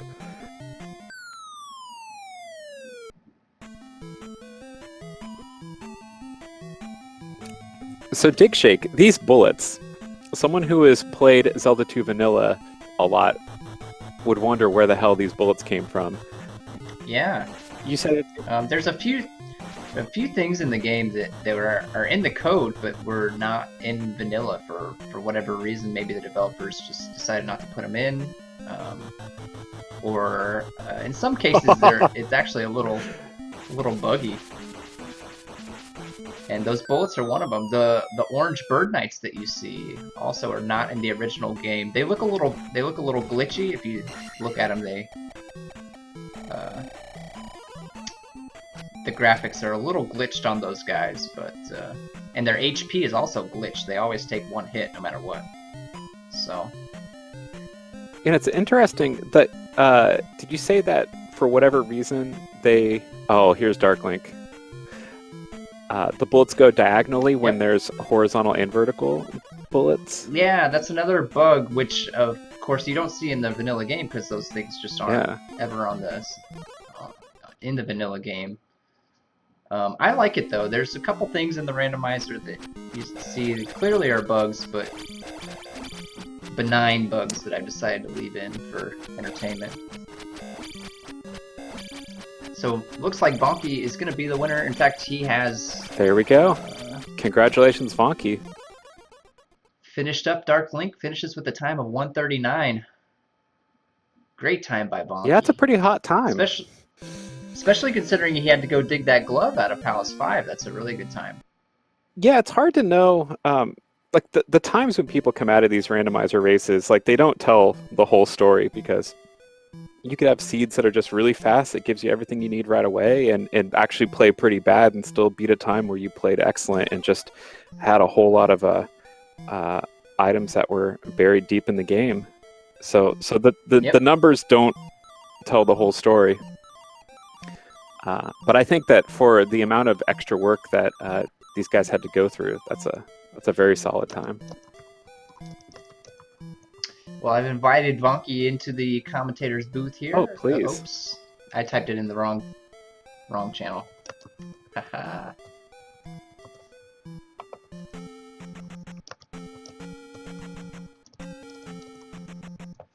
Pierpont casting Fairy to get through this room. In Vanilla, you could potentially do a technique called the Eco Key, where you would boost off of one of these skull bubbles to be able to get over that and not need the reflect spell. But because Randomizer's layout is completely different, some of these tricks don't exist. Could potentially do a technique called the eco key, where you would boost off of one of these skull bubbles to be able to get over that and not need the reflect spell. All right, so is that an echo in the the race call gone? Yeah, well, we've got Vonkie joining us here. Hey, Vonkie. Oh, there we go. Looks like Vonkie's talking. I can't hear him, though. I can.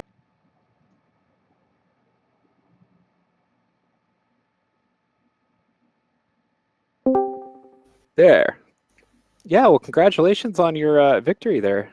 Well, thank you. I really did not expect this. I played terrible. I thought you played pretty well. I mean, the glove is buried in 5, so that's never a fun. I was so happy thing to see to- that glove in 5.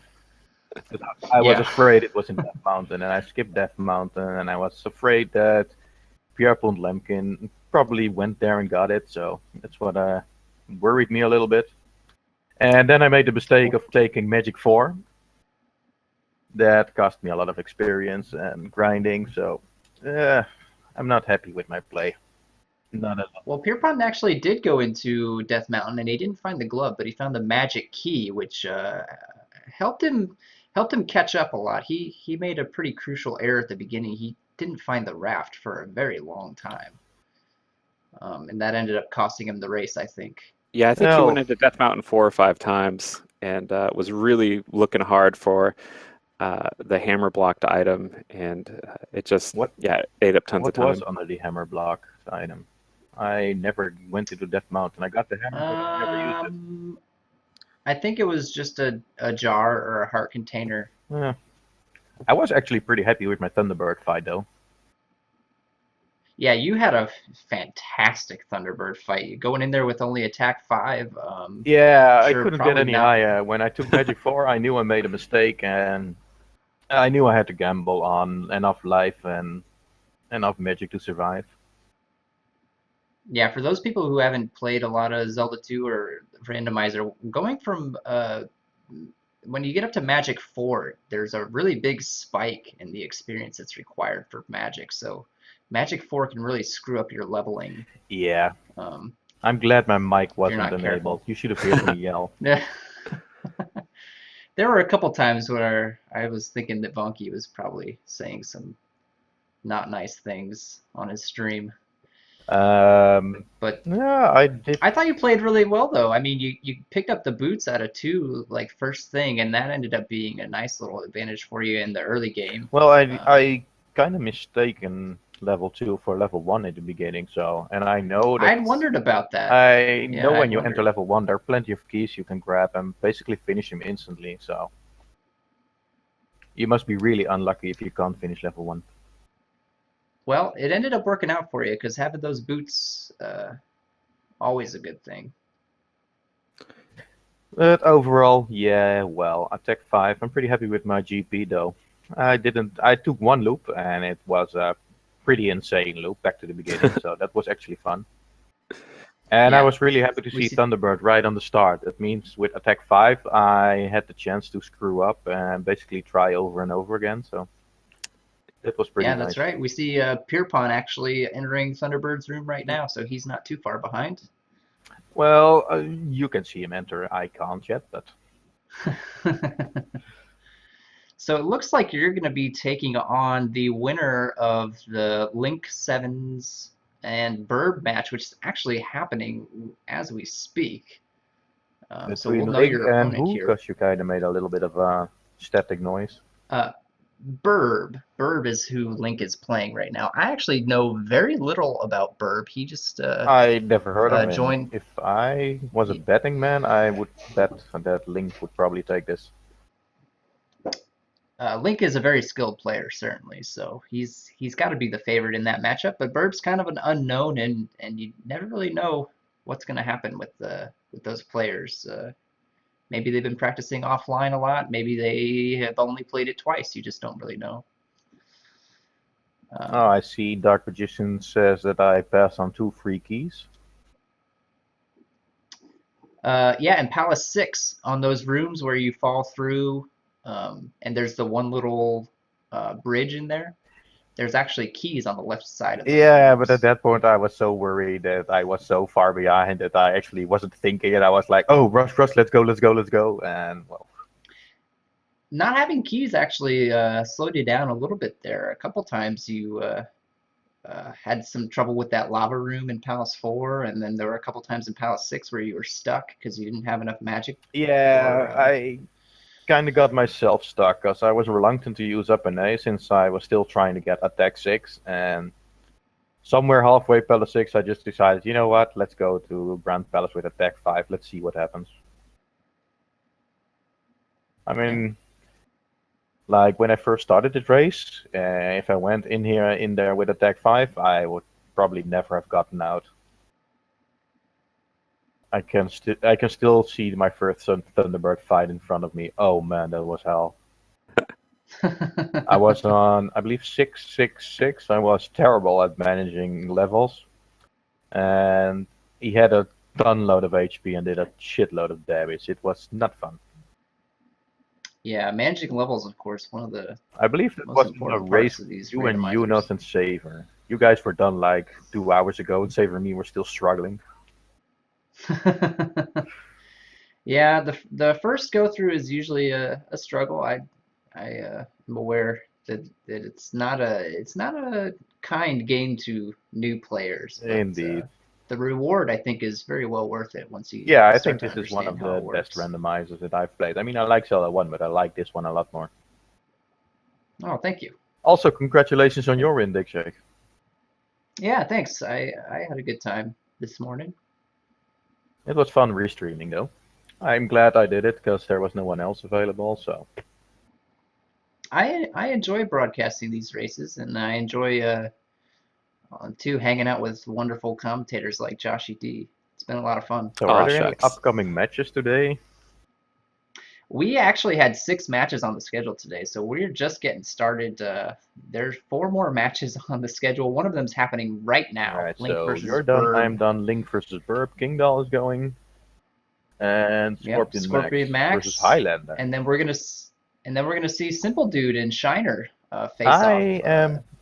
I want to go and the night. commentate on Highlander's match. That would be interesting. Oh, okay. Well, Sign up, yeah. you did make the claim that it was going to be you and Highlander in the grand finals. We're Yeah, looking we've forward been to that. joking about that since the beginning, since he went into this randomizer blind, and he didn't want to practice race me because he wanted to go into blind against Max. So we kind of joked around facing each other in the finals. So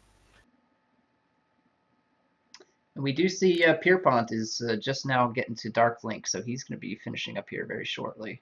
I never found the fire spell. And there we have Fire it. Spell was in Jumptown. Yeah, I assume you needed a trophy for that because I realized, oh shit, I don't need a trophy. So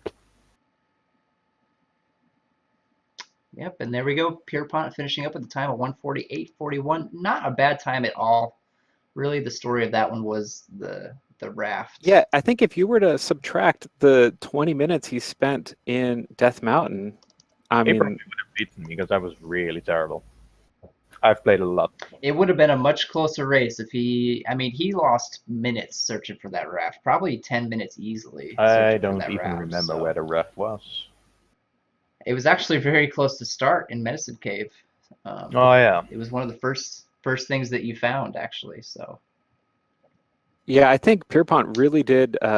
Even though we were kind of questioning some of his gem takes at the beginning, I think he did everything right. He came into Great Palace with tons of levels, played really well, and it was just that that he didn't find the raft.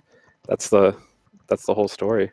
Yeah, I was getting worried about the plot though, because I knew if Palace 5 had the hammer, then I would be in trouble.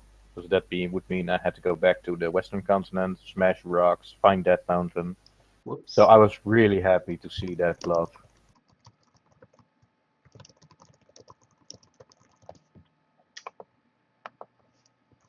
Well, yeah, so the difference in time was 1:39.01 for Vonkie versus 1:48.41. I don't think anyone would have guessed that about halfway through this race when really Vonkie, you just broke out to a tremendous lead, and Pierpont was struggling. A lot of time made up at the end and making this a pretty exciting race. Yeah. towards the end of it. Just Yeah. just a good Yeah. a good show from you guys.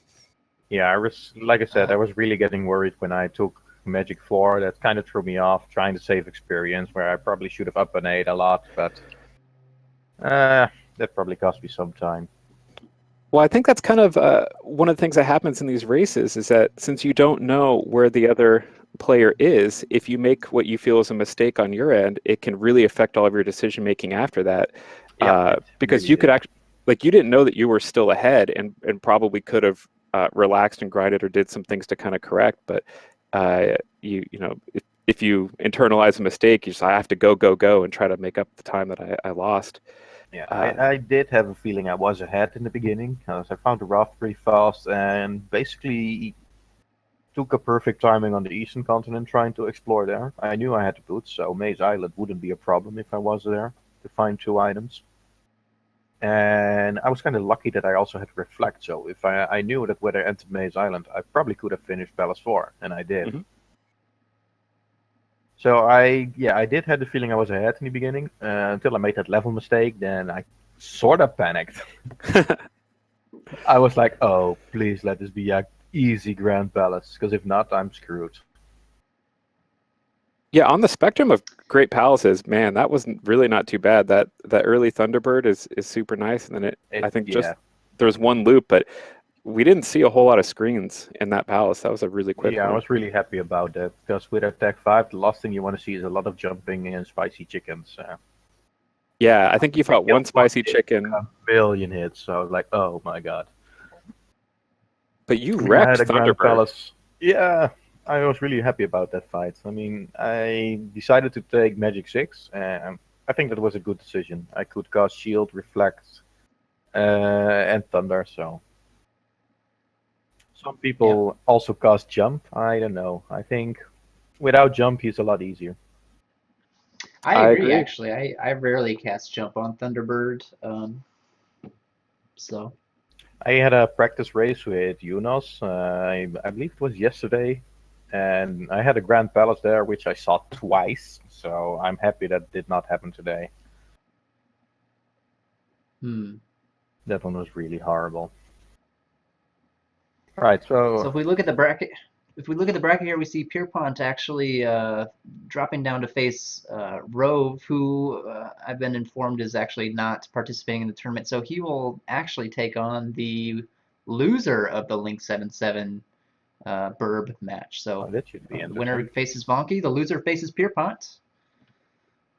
And I think, unless there's anything else, I might send all of you over to that race right now. Yeah, let's go to Link and Burp. And the other race is in, that's 2 a.m. here. Whoa, that's... Yeah, we've got the King Doll, Ness Martin, and Scorpion Max race at the same time, actually, starting at 8 o'clock Eastern. I know that one of those will be streamed on JLo's channel. We'll try to find. Yeah, King Doll is doing JLo. It's 2 a.m. here, so I'd love to commentate, but I prefer if somebody else would restream, because when I'm sleepy, I might miss gems or items or whatever. Well, congrats on the race, Vonkie, and yeah, thank you. We'll see you in the next round. So, want to do a practice race? I might be able to do one in a little bit. I do need to go do some stuff around the house first, though. All right, that's fair enough. Just give me a PM and I'll join. Sure. Yeah, I'm going to send all these viewers over to Angry Larry's channels where you can watch the Link and Burb race already in progress. So thanks for joining us, everybody. You got any last words for everybody, Josh? No, just thanks for letting me be on commentary. This was a really fun time. And Yeah, well, thanks for joining me. And congratulations to the runners. That was great. Yeah, thank you. Awesome, and try it again. All right, see you guys next time. I like when that room left of the